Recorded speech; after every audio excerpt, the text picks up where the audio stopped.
first time ko po talaga to sa Viva Max.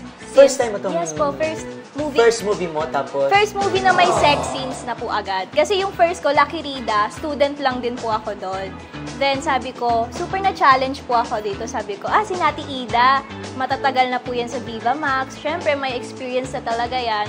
So ako, kailangan ko po talaga makipagsabayan. So ginawa ko po talaga yung best ko.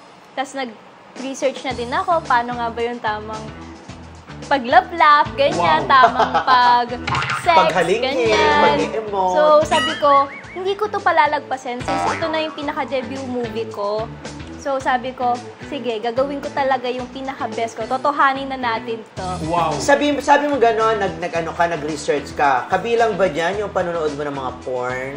Ano po, sa mismong Viva Max app na siya. Viva Max din. Hindi ka nanonood ng porn? Hindi po.